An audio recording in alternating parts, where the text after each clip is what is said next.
Hai semuanya, selamat datang di Me Today. Kenapa Tesla buka cabang di Batang? Kenapa bukan di Kaltara? Siapa yang tidak tahu Tesla? Tesla Motors, Tesla Inc.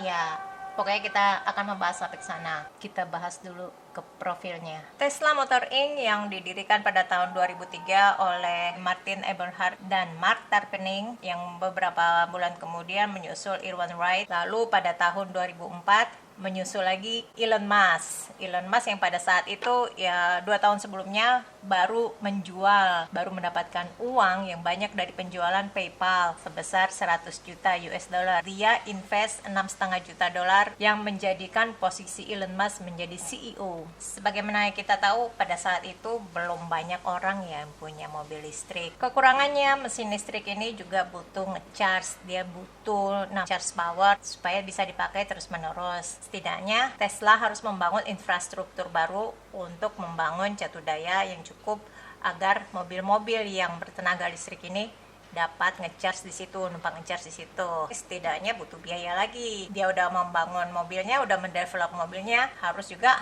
membangun infrastrukturnya, harus juga membangun unit untuk charging. Karena itu pada tahun 2014 Elon Musk membagikan paten atas mobil listriknya, ya bukan paten juga sih, setidaknya orang dapat membangun mobil listrik dengan panduan yang dia berikan secara cuma-cuma, for free. Dan sejak saat itulah banyak perusahaan-perusahaan mobil lainnya membuat mobil listrik juga. Hal ini menguntungkan Tesla karena berarti pembangunan unit power charging akan menjadi lebih banyak. 2017 Tesla Motors ganti nama menjadi Tesla Inc. Jadi nggak pakai motorsnya saja, karena Tesla sudah mulai fokus berjualan mesin listrik, baterai, solar power. Jadi dia mudah mulai membuka skopnya untuk mendesain dan manufacture. Selain kendaraan listrik, mobil dan truk, dia juga membuat baterai dalam skala kecil sampai ke skala yang lebih besar lagi. Panel surya juga ada, solar roof tile, yang panel surya itu di atas atap sebagai pengganti atap. Dan segala hal yang berkaitan dengan energi listrik dan servisnya. Tesla ini menjadi perusahaan yang tingkat sellingnya, penjualannya bagus di bidang solar powernya ini. Tesla diperhitungkan sebagai perusahaan bernilai paling tinggi dengan capital market senilai 760 miliar US dollar. Kaliin aja itu ke rupiah, panjang. Tahun 2019, Tesla membuka Gigafactory di Shanghai yang merupakan pabrik mobil pertama yang dimiliki oleh pihak luar selain pihak Cina tentunya. Hal ini membuat harga saham Tesla pun semakin melambung sampai over value. Tapi sebagaimana yang seluruh dunia mengalami tahun 2020, Cina adalah negara pertama yang lockdown karena COVID-19. Hal ini membuat tingkat produksi Tesla menjadi turun. Padahal peminatnya makin banyak, apalagi yang membeli adalah kaum wealthy, kaum ya kaya. Para sobat miskin cuma bisa meronta saja jiwanya karena kondisi Cina yang lockdown. Apalagi sebagian parts Tesla itu diproduksi Cina, pembuatan mobil Tesla menjadi terhambat. Permintaan banyak, demand tinggi nih, tetapi bagaimana bisa menutup biaya pengeluaran? Pengoperasian pabrik harus tetap jalan. Tapi apa daya, di Cina ya sering bolak-balik lockdown. Elon Musk pun memutuskan mau ya buka pabrik aja deh di India, ya pokoknya di Asia, karena ya lebih murah.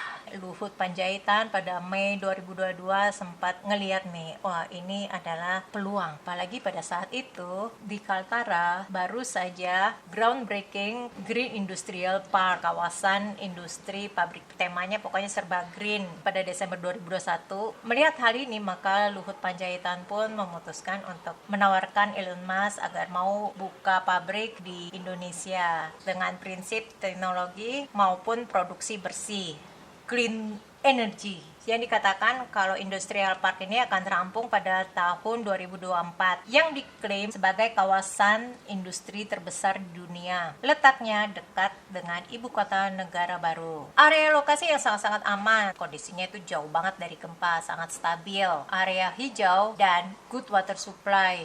Karena good water supply ini maka dimanfaatkan untuk mendapatkan energi dari air sebagai tenaga listriknya. Dengan kata lainnya hydropower, sumber energi terbarukan yang pasti ada terus listrik di situ. Jadi nggak usah khawatir ya, apalagi di sini benar-benar pabrik yang serba green. Walaupun gue masih meragukan juga ya, mana ada pabrik yang tidak membuang limbahnya. Bahkan pabrik kerupuk pun ada limbahnya. Ya, tapi pasti hal ini sudah dianalisis oleh AMDAL sehingga dapat meminimalisir kerugian pada lingkungan. Cuma dengan pertimbangan-pertimbangan lain, Elon Musk melihat ada area pabrik yang baru dibuka di Pulau Jawa. Pembangunannya dimulai pada tahun 2020, merupakan kawasan industri terpadu yang masih pada saat ini dalam proses pengerjaan. Tapi udah banyak waiting listnya, sebut saja kayak pabrik kaca, pabrik keramik, pabrik LG, Foxconn. Foxconn ini adalah pabrik terbesar juga yang ada di Cina, tuh sampai mau dia Batang di Indonesia.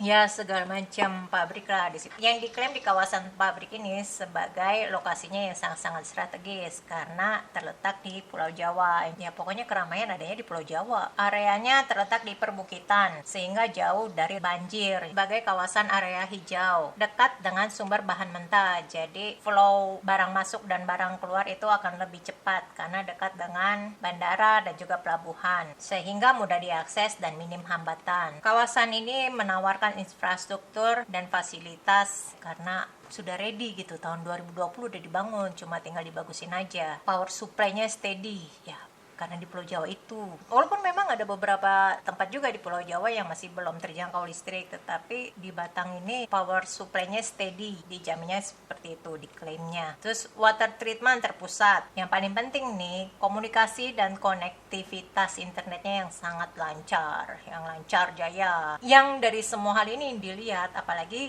Tesla merupakan smart car ya. Jadi karena inilah Elon Musk pun bilang, "Aunai buka pabrik di Batang sajo.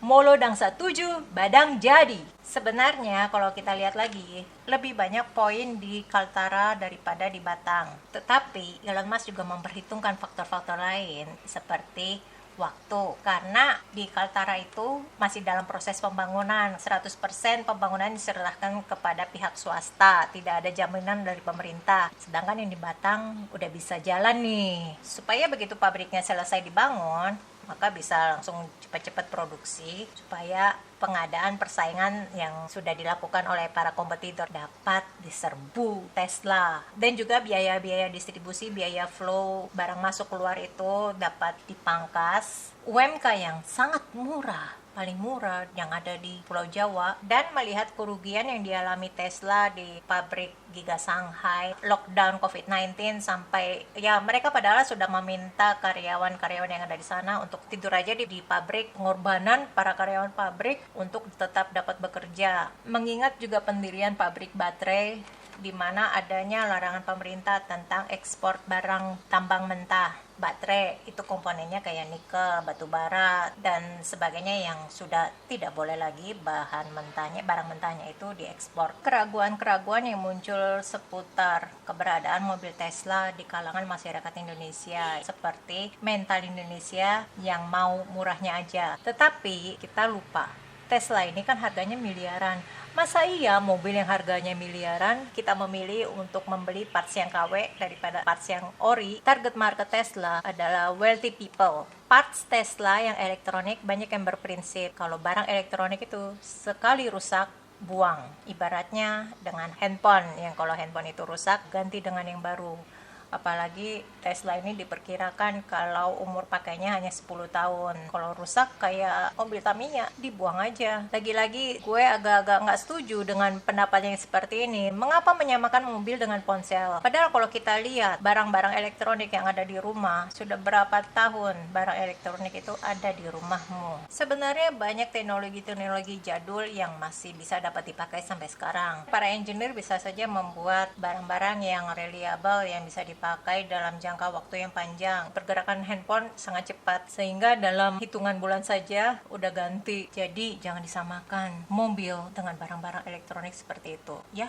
Juga dengan masalah baterai Tesla yang harganya kisaran 10.000 sampai 12.000 US dollar yang katanya terlalu mahal. Kita balik lagi ngelihat kapasitas baterai ini tahan berapa lama, yang gue yakin akan sangat lama jika dengan penggunaan yang tepat. Ini namanya smart car.